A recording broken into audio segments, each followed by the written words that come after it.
বৈদিক সাহিত্যৰ পৰিচয়লৈকে সকলোকে স্বাগতম জনাইছোঁ। বৈদিক সাহিত্যৰ পৰিচয় প্ৰসংগত আমি বিশেষভাৱে বেদৰ নিৰ্বাচিত কিছুমান বিষয়ৰ ওপৰত আলোকপাত কৰিম। বেদৰ ব্যুৎপত্তি, বেদৰ বিভিন্ন অৰ্থ, বেদৰ শাখাবিলাকৰ বিষয়ত বিশেষভাৱে আলোকপাত কৰিম আৰু বেদৰ বিষয়বস্তু সম্পৰ্কেও কিছু আলোকপাত কৰিম আজিৰ আলোচনাটিত। প্ৰথম যদি আমি বেদ শব্দৰ ব্যুৎপত্তিৰ কথা ভাবোঁ, ব্যুৎপত্তিৰ প্ৰসংগত বেদ মানে বিদ্যা বা জ্ঞান বুলি বুজা যায় আৰু বিদ জ্ঞান সামান্য অচ ধাতুৰ দ্বাৰা এইটো নিষ্পত্তি হৈছে আৰু ইয়াক এক অতীন্দ্ৰিয় জ্ঞান বুলি কোৱা হৈছে। প্ৰত্যক্ষ আৰু অনুমানৰ দ্বাৰা যিটো গ্ৰহণ কৰিব পৰা নাযায় সেইটো বেদৰ দ্বাৰা গ্ৰহণ কৰিব পৰা যায় আৰু বেদৰ দ্বাৰা সেইটো সহজে বুজা যায়। কিন্তু এই যে অতীন্দ্ৰিয় জ্ঞান, সেই অতীন্দ্ৰিয় জ্ঞানটো প্ৰত্যক্ষ আৰু অনুমানৰ দ্বাৰা কেনেদৰে বুজি নাপায়। হয়, আমি প্ৰমাণৰ ক্ষেত্ৰত তিনি ধৰণৰ প্ৰমাণ পাওঁ, যিটো ভাৰতীয় দৰ্শনে স্বীকাৰ কৰিছে: প্ৰত্যক্ষ, অনুমান আৰু আপ্তবচন। আপ্তবচনক শব্দ প্ৰমাণ বুলিও কোৱা হয় আৰু এই আপ্তবচনক বেদৰ প্ৰমাণ বুলিও কোৱা হয়। বেদক আপ্ত বুলিও কোৱা হয়। আপ্ত মানে কি? আপ্ত মানে হৈছে যথাৰ্থ বক্তা, আপ্তস্তু যথাৰ্থ বক্তা, অৰ্থাৎ বিশ্বাসযোগ্য ব্যক্তি। সেই ব্যক্তিজন কোনো মানুহ হ'ব পাৰে, কোনো এখন গ্ৰন্থ হ'ব পাৰে, য'ত গ্ৰহণযোগ্যতা আছে, যিটোৰ বিশ্বাসযোগ্যতা আছে, সেইটো আপ্ত বুলি কয়। শংকৰদেৱ আপ্ত, যথাৰ্থ বক্তা। ঠিক তেনেদৰে আমাৰ মাতৃ পিতৃও কিছু কিছু প্ৰসংগত যথাৰ্থ বক্তা হ'ব পাৰে, আপ্ত হ'ব পাৰে। উদাহৰণস্বৰূপে আমাৰ পূৰ্বপুৰুষৰ কাৰোবাৰ যদি কথা কোৱা হৈছে, যিজনক আমি দেখা পোৱা নাই, সেই দেখা নোপোৱা ব্যক্তিজনৰ অস্তিত্বক আমি আপ্তৰ জৰিয়তে স্বীকাৰ কৰিব লগা হয়। আমাৰ বিশ্বাসযোগ্যতা সেই ব্যক্তিজনৰ ওপৰত আছে। গতিকে বেদত কোৱা কিছুমান কথা, যিবিলাক কথাৰ প্ৰমাণ ইন্দ্ৰিয়ৰ দ্বাৰা হয়তো নহ'ব পাৰে, নাইবা অনুমানৰ দ্বাৰাও নহ'ব পাৰে, নহ'লেও সেই বস্তুটোৰ অস্তিত্বৰ স্বীকাৰ আমি কৰিবই লাগিব, কাৰণ বেদক আপ্ত বুলি কোৱা হয় আৰু আপ্তক অন্তিম প্ৰমাণ বুলি ধৰা হয়।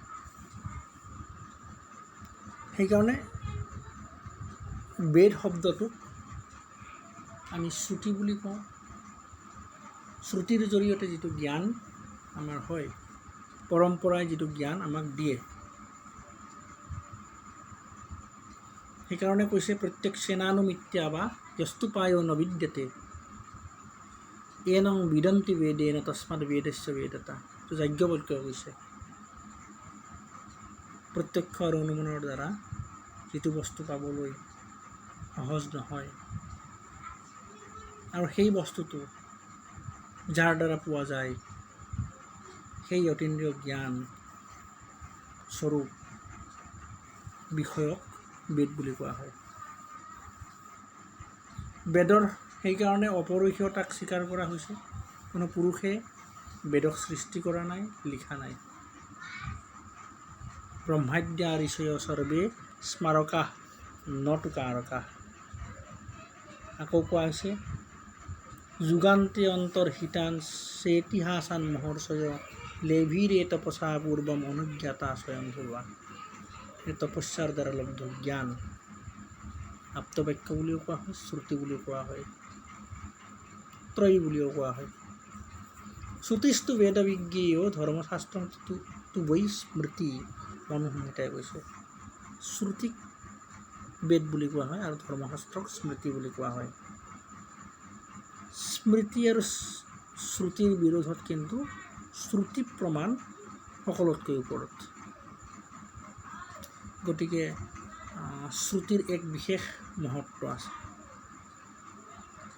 যিবিলাক মন্ত্ৰ, বৈদিক মন্ত্ৰ, সেই মন্ত্ৰবিলাকৰ দ্ৰষ্টাহে আছে, স্ৰষ্টা নাই, সৃজন কৰা হোৱা নাই। সেই মন্ত্ৰবিলাকৰ দ্ৰষ্টা আছে। তাৰমানে এই জ্ঞান অনাদিকালৰ পৰাই আছে, ইতিমধ্যে আছে, থকা বস্তুৰেই আৱিষ্কাৰ কৰা হৈছে, চোৱা হৈছে, থকা বস্তুবিলাকক পোৱা গৈছে। শ্ৰুতি পৰম্পৰাই সেই জ্ঞান আমাক দিছে। বেদৰ লক্ষণৰ প্ৰসংগত যদি কোৱা হয় তেতিয়াহ'লে মন্ত্ৰ ব্ৰাহ্মণয়ৰ বেদনামধেয়ম বুলি আপস্তম্বই কৈছে যজ্ঞ পৰিভাষাত। মন্ত্ৰ আৰু ব্ৰাহ্মণৰ সংমিশ্ৰণ হৈছে বেদ। মন্ত্ৰ মননাথ এই বুলি যাস্কই কৈছে। মননৰ জৰিয়তে মন্ত্ৰবিলাক সৃষ্টি হৈছে। ঋক, যজু আৰু সাম এই তিনি ধৰণৰ মন্ত্ৰ পোৱা যায়। ঋকবেদৰ মন্ত্ৰখিনিক ঋক, যজুৰ্বেদৰ মন্ত্ৰখিনিক যজুষ আৰু সামবেদৰ মন্ত্ৰখিনিক সাম বুলি যদি আমি ধৰোঁ তেতিয়াহ'লে কথাখিনিক ভুল কৰা হ'ব। কাৰণ ঋক, যজু আৰু সাম আৰু অথৰ্ব 4খন বেদ আছে। এই 4খন বেদত থকা মন্ত্ৰবিলাক 3 প্ৰকাৰৰ। এটা ঋক মন্ত্ৰ, এটা যজুৰ মন্ত্ৰ, এটা সাম মন্ত্ৰ। এই চবতেই বিস্তাৰিত হৈ আছে। শেষে ব্ৰাহ্মণ শব্দ আৰু শেষত ব্ৰাহ্মণ অংশখিনি লোৱা হৈছে। ব্ৰাহ্মণ মানে হৈছে ঋকবেদৰ অন্তিম অংশ। সেই শব্দটোৰ দ্বাৰা বুজোৱা হৈছে উক্ত আৰণ্য শেষঃ। এতিয়ালৈকে যিখিনি কথা কোৱা হ'ল তাৰ পিছৰ যিখিনি অংশ সেইখিনি শেষ বুলি কোৱা হৈছে।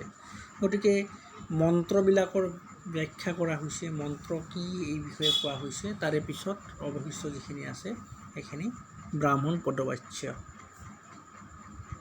আৰু ব্ৰাহ্মণ ভাগ গদ্যাত্মক। ব্ৰাহ্মণ শব্দটোৰ ব্যুৎপত্তিৰ প্ৰসংগত কোৱা হৈছে ব্ৰাহ্মণ মানে যজ্ঞ, বৃহঃ বৰ্ধনে। ইয়াৰ কেইবাটাও অৰ্থ থাকে: বৰ্ধন, বিস্তাৰ, বিতান বা যজ্ঞ। বিশেষভাৱে যজ্ঞীয় অৰ্থটোক ইয়াত গ্ৰহণ কৰা হৈছে বেদৰ ক্ষেত্ৰত। ব্ৰাহ্মণ, আৰণ্যক আৰু উপনিষদ বা বেদান্ত এই তিনিটা বেদৰ ভাগ, বেদৰ ভিতৰুৱা বস্তু। ব্ৰাহ্মণৰ বিষয়ে কোৱা হ'ল।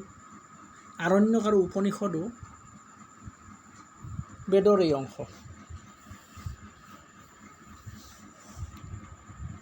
ব্ৰাহ্মণ, আৰণ্যক আৰু উপনিষদৰ বিষয়ত বেলেগ এটা ভিডিঅ'ত মই আলোচনা কৰিম। তাৰে আগতে বেদৰ লক্ষণৰ পিছতেই আমি কিছুমান অন্য কথা আলোচনা কৰোঁ। সেইটো হৈছে বেদৰ শাখাৰ বিষয়ত। বেদৰ শাখা বুলি ক'লে আমি প্ৰথমতে জানিব লাগিব বেদব্যাসে বেদৰ জ্ঞান আহৰণ কৰাৰ পিছত সেই জ্ঞান পৈল, বৈশম্পায়ন আৰু জৈমিনী আৰু সুমন্তক ক্ৰমশঃ একোখন বেদৰ জ্ঞান দিছিল আৰু একোজনে একোখন বেদৰ জ্ঞান লৈছিল। তাৰে পিছত তেওঁলোকে বিভিন্ন ঠাইত বেদৰ জ্ঞান বিস্তাৰিত কৰিছিল আৰু একোজনে বিভিন্ন শাখা, শিষ্য প্ৰশিষ্যক বিভিন্ন শাখাত সেইবিলাক জ্ঞান বিভিন্ন ধৰণে প্ৰদান কৰিছিল আৰু শাখাবিলাকৰ সৃষ্টি হৈছিল। এতিয়া ঋকবেদৰ শাখাৰ প্ৰসংগত যদি আমি কথাবিলাক বিচাৰ কৰিবলৈ যাওঁ তেতিয়াহ'লে পতঞ্জলিৰ প্ৰথম প্ৰসংগ আহে ইয়াত। 21 বহবৃষাম বুলি তেওঁ কৈছে। 21 প্ৰকাৰৰ শাখা ঋকবেদৰ পোৱা যায় পতঞ্জলিয়ে। একেদৰে মহাভাৰততো, কুৰ্ম পুৰাণতো একে ধৰণৰ কথা কোৱা হৈছে। 21 ভেদেন ঋগ্বেদং কৃতৱান পুৰা। কুৰ্ম পুৰাণত এইদৰে কৈছে। গতিকে 21টা শাখা যে আছিল এইটো নিশ্চিত। কিন্তু শৌনকৰ চৰণব্যূহৰ মতে শাকল, সাংখ্যায়ন, আশ্বলায়ন, মাণ্ডুকায়ন আৰু বাস্কল এই 5টা শাখাহে পোৱা যায়। ইয়াৰ পিছত আহিল সামবেদৰ শাখা। সামবেদৰ শাখা মহাভাৰতৰ মতে 1000 সহস্ৰ শাখম যৎসাময়ে বৈ বেদবিদো জনাঃ। সত্যব্ৰত স্বামীয়ে 13টা শাখাৰ উল্লেখ কৰিছে। উইণ্টাৰনিটছে কিন্তু 3টা শাখাৰহে অস্তিত্বক স্বীকাৰ কৰিছে। এতিয়াও 3টা শাখাই পোৱা যায়, কৌথুম, ৰানায়নীয় আৰু জৈমিনীয়, এই 3টা শাখা পোৱা যায়। কৌথুম শাখা বংগ আৰু গুজৰাটত বিস্তাৰিত হৈছে। তাৰপিছত ৰানায়নীয় মহাৰাষ্ট্ৰত বিস্তাৰিত হৈছে। জৈমিনীয় কৰ্ণাটক আৰু কেৰেলাত বিস্তাৰিত হৈছে। ইয়াৰ পিছত আহিল যজুৰ্বেদৰ শাখা। যজুৰ্বেদৰ শাখাৰ প্ৰসংগত কেইবাটাও কথা আহে। সামবেদৰ কথাটো পিছত বাৰু হ'ব। ইয়াত যজুৰ্বেদৰ শাখা শৌনকৰ চৰণব্যূহৰ মতে কৃষ্ণ যজুৰ্বেদৰ 86টা শাখা আছে। কৃষ্ণ যজুৰ্বেদৰ কিন্তু এই 86টা শাখাৰ ভিতৰত কথকপিস্থল, মৈত্ৰায়নীয় আৰু তৈত্তিৰীয় এইকেইটাহে পোৱা যায়। আকৌ শুক্ল যজুৰ্বেদৰ 15টা শাখাৰ ভিতৰত কান্ন আৰু মাধ্যন্দিন শাখাই পোৱা গৈছে। এতিয়া শুক্ল যজুৰ্বেদ কি, কৃষ্ণ যজুৰ্বেদ কি, এই প্ৰসংগত আমি এটা গল্প পাওঁ শুক্ল আৰু কৃষ্ণ যজুৰ্বেদৰ প্ৰসংগত। সেই গল্পটো হৈছে বেদব্যাসে যেতিয়া বেদ বিভাজন কৰিছিল তেতিয়া বৈশম্পায়নৰ ওচৰত যজুৰ্বেদৰ সুৰক্ষাৰ দায়িত্ব পৰিছিল আৰু তেওঁ ভালদৰে যজুৰ্বেদৰ বিষয়বস্তুবিলাক আয়ত্ত কৰি লৈছিল আৰু তাৰ প্ৰচাৰ প্ৰসাৰৰ কাৰণে তেওঁ মনোনিৱেশ কৰিছিল। আৰু যাজ্ঞবল্ক্য প্ৰভৃতি যিমানবিলাক শিষ্য আছে তেওঁৰ ওচৰত বিদ্যা গ্ৰহণ কৰিছিল আৰু কালক্ৰমত তেওঁলোকে যজুৰ্বেদক আয়ত্ত কৰিছিল। এবাৰ কি হ'ল, বৈশম্পায়নে মেৰু পৰ্বতত অনুষ্ঠিত ঋষি সভাত যোগদান কৰিব পৰা নাছিল তেওঁ। গতিকে উপস্থিত থাকিব নোৱাৰাৰ বাবে ব্ৰহ্ম হত্যাজনিত পাপত তেওঁ পৰাৰ ভয় হ'ল তেওঁৰ নিজৰ। তেওঁ যাব নোৱাৰিব এই ঋষি সভাত নগ'লে তেওঁৰ ব্ৰহ্ম হত্যা পাপে চুব বুলি এটা ধাৰণা, আৰু সেইখিনি মতে সেইটো নিয়ম আছিল, যাবই লাগিব কম্পালচৰি। সেইখিনি বিষয়বস্তু তেওঁ শিষ্য প্ৰশিষ্যৰ আগত দাঙি ধৰিলে যে মই এনেকুৱা এটা সমস্যাৰ সন্মুখীন হৈছোঁ। তেতিয়া সকলো শিষ্যই ক'লে যে হ'ব, আমি আপোনাক ব্ৰহ্ম হত্যা পাপৰ পৰা উদ্ধাৰ কৰিবলৈ আমি চেষ্টা কৰিম। তপস্যা কৰি পেলাই এইটো চেষ্টা তেওঁলোকে কৰিব বুলি ক'লে। কিন্তু সকলোবিলাক ছাত্ৰৰ কোৱাৰ পিছতো যাজ্ঞবল্ক্যই তেওঁ দৃঢ়ভাৱে ক'লে যে এই যিমানবিলাক শিষ্য প্ৰশিষ্য আছে আপোনাৰ সেই শিষ্য প্ৰশিষ্যবিলাক হীনবীৰ্য, তেওঁলোকে আপোনাক এই পাপৰ পৰা মুক্ত কৰিব নোৱাৰিব। এইটো পাপৰ পৰা যদি মুক্ত কৰিব লাগে ময়ে পাৰিম, একমাত্ৰ ময়ে পাৰিম, এই বুলি দম্ভ কৰি যাজ্ঞবল্ক্যই ক'লে। আৰু যাজ্ঞবল্ক্যৰ এই বক্তব্যত গুৰু বৈশম্পায়ন, গতিকে তেওঁ কিছু ক্ষুণ্ণ হৈ পৰিল। বৈশম্পায়নে খং উঠি তেওঁক এই বেদৰ জ্ঞানখিনি উভতাই দিবলৈ ক'লে যাজ্ঞবল্ক্যই বেদৰ জ্ঞানখিনি উভতাই দিলে, বমন কৰিলে। তেতিয়া গোটেই শিষ্য প্ৰশিষ্যবিলাকে সেই বমন কৰা জ্ঞানখিনি আহৰণ কৰিলে। গতিকে বমন কৰা জ্ঞান, গতিকে সেইটো অস্পৃশ্য, গতিকে তেওঁলোকে তিত্তিৰ চৰাইৰ ৰূপ ধাৰণ কৰি পেলাই গ্ৰহণ কৰিছিল। অস্পৃশ্য বস্তু এটা বমন অৰ্থাৎ বমি গ্ৰহণ কৰা কাৰ্যৰ বাবে তিত্তিৰ চৰাই হ'বলগীয়া হ'ল, আৰু সেইখিনি অস্পৃশ্য বস্তু, আৰু সেইকাৰণে তেতিয়াৰ পৰা সেই বেদৰ নাম হৈ পৰিল কৃষ্ণ যজুৰ্বেদ। কৃষ্ণ ক'লা। আৰু এইফালে যাজ্ঞবল্ক্যই নিজেই সূৰ্যৰ উপাসনা কৰি সমস্ত জ্ঞান আহৰণ কৰিলে আৰু নতুনকৈ তেওঁ শুক্ল যজুৰ্বেদ নাম দি তেওঁৰ যজুৰ্বেদৰ জ্ঞান বিস্তাৰিত হৈ পৰিল। গতিকে শুক্ল আৰু কৃষ্ণ দুই ধৰণৰ। এই শুক্ল যজুৰ্বেদৰ 15টা শাখা, তাৰে ভিতৰত কান্ন আৰু মাধ্যন্দিনহে এতিয়া পোৱা যায়। কঠ আৰু কপিস্থল পাঞ্জাৱ আৰু কাশ্মীৰত বিস্তাৰিত হৈছে, যিটো কৃষ্ণ যজুৰ্বেদৰ।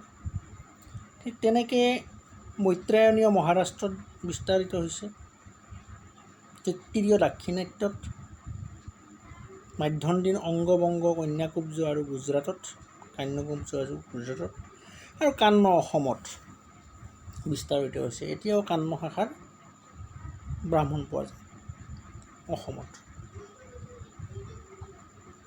তাৰপিছত আহিল অথৰ্ববেদৰ শাখা। শৌনকৰ চৰণব্যূহ আৰু অথৰ্ব পৰিশিষ্টৰ মতে অথৰ্ববেদৰ 9টা শাখা পোৱা গৈছে। এই 9টা শাখা হৈছে পৈপ্পলাদ, স্তৌদ, মৌদ, শৌনকীয়া, যাজল, জলদ, ব্ৰহ্মপদ, দেৱদৰ্শ আৰু চাৰণবৈদ্য। কিন্তু এতিয়ালৈকে উপলব্ধ শৌনক আৰু পৈপ্পলাদ এই 2টা শাখাই পোৱা যায়। এই 2টা শাখা আমি পাওঁ। এতিয়া আহোঁ বেদৰ বিষয়। বেদৰ বিষয় বুলি ক'লে আপস্তম্ভৰ মতে বেদৰ বিষয় বিধি, অৰ্থবাদ, নিন্দা, প্ৰশংসা, পুৰাকল্প, পৰকৃতি, আখ্যান আৰু মহত্ব। এইকেইটা হৈছে বেদৰ বিষয়। বিধি মানে হৈছে নিয়ম। বৈদিক যিমানবিলাক বিষয়বস্তু নিয়মবদ্ধ ৰূপত আছে, এইটো কৰিব লাগে, অয়ং কৰ্তব্য, অয়ং নকৰ্তব্য, এই ধৰণৰ বিষয়বস্তু য'ত সন্নিৱিষ্ট হৈ আছে সেইখিনিক আমি বিধি বুলি কওঁ। তাৰপিছত অৰ্থবাদ। বেদৰ বিষয়বস্তুৰ স্পষ্টতা য'ত আছে, য'ত অৰ্থ নিহিত হৈ আছে, সেইখিনিক অৰ্থবাদ বুলি কওঁ। বিষয়বস্তুৰ স্পষ্টতা য'ত কৰা হয়। তাৰপিছত আহিল নিন্দা। কিছুমান মন্ত্ৰ নিন্দাসূচক। কাৰোবাৰ অয়ং নকৰ্তব্য, অয়ং কৰ্তব্য, এই ধৰণৰ নিন্দাসূচক কিছুমান বাক্যৰ প্ৰয়োগ কৰা হয় আৰু সেইখিনি মন্ত্ৰক নিন্দা বুলি কোৱা হৈছে। আৰু কিছুমানত বা প্ৰশংসাই কৰা হৈছে, প্ৰশংসাসূচক মন্ত্ৰ সেইখিনি বিভাগ কৰা হৈছে। তাৰে পিছত পুৰাকল্পৰ বিষয় আহে।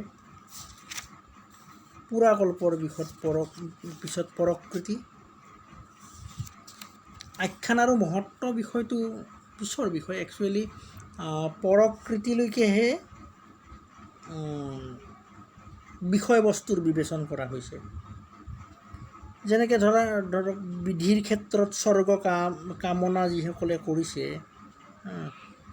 স্বৰ্গ কামনা কৰাসকলৰ কাৰণে তেওঁলোকে মানে অশ্বমেধ যজ্ঞ কৰিছে। বৃষ্টিকামো কাৰিৰ্জা যজেত, এই বুলি মন্ত্ৰটো আছে যে বৰষুণ পাবলৈ আশা কৰাজনে কাৰিৰী যজ্ঞ কৰিব লাগে, সেইটো নিয়ম। গতিকে তাত বিধি, সেইটো বিধিৰ বিষয়। তাৰপিছত যিটো অৰ্থবাদ, মন্ত্ৰৰ অৰ্থ বুজাবলৈ ক্ৰিয়াকাণ্ড সম্বন্ধীয় যিমানবিলাক ব্যাখ্যা দিয়া হয়, সেইটো অৰ্থবাদ বুলি কোৱা হয়। গতিকে এই ক্ষেত্ৰত বৈয়াকৰণিক ভাষাতাত্ত্বিক ব্যাখ্যাও দিব লগা হয় আৰু সেইখিনিৰ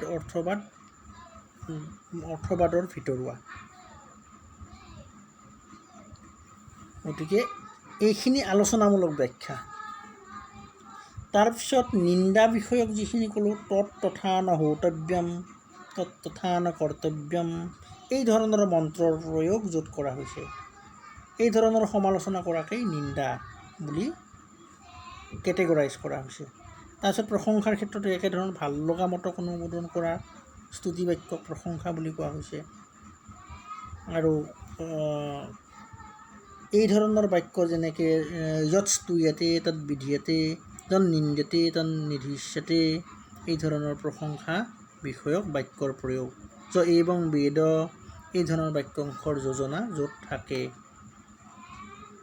আৰু এতিয়া পুৰাকল্পৰ বিষয়ত যদি ক'ব খোজোঁ, যে দেৱতাসকলে অনুষ্ঠিত কৰা যিবিলাক আদৰ্শমূলক যাগযজ্ঞ, এইবিলাকৰ ধাৰা বিৱৰণক পুৰাকল্প বুলি কোৱা হৈছে। যে প্ৰজাপতিয়ে পোনতে যজ্ঞ কৰি তাৰ দ্বাৰা বিশ্ব ব্ৰহ্মাণ্ডৰ সৃষ্টি কৰিছিল, সৰাচৰ যজ্ঞ বেদ আদি সৃষ্টি কৰিছিল বুলি এইটো কাহিনীত কথিত হৈছে। গতিকে পুৰাকল্প কাহিনী সমৃদ্ধ। দেৱাসুৰৰ প্ৰতিদ্বন্দ্বিতাৰ বিষয়বস্তুবিলাক ইয়াত সোমাই আহিছে। মাইথ বুলি কয় পুৰাকল্পৰ মূল সঁচা যিখিনি ইতিহাস মাইথ বুলিও কোৱা হৈছে। এইটো মানে সঁচা ইতিহাস আৱিষ্কাৰৰ যত্নও চলিছে পুৰাকল্প মূলত।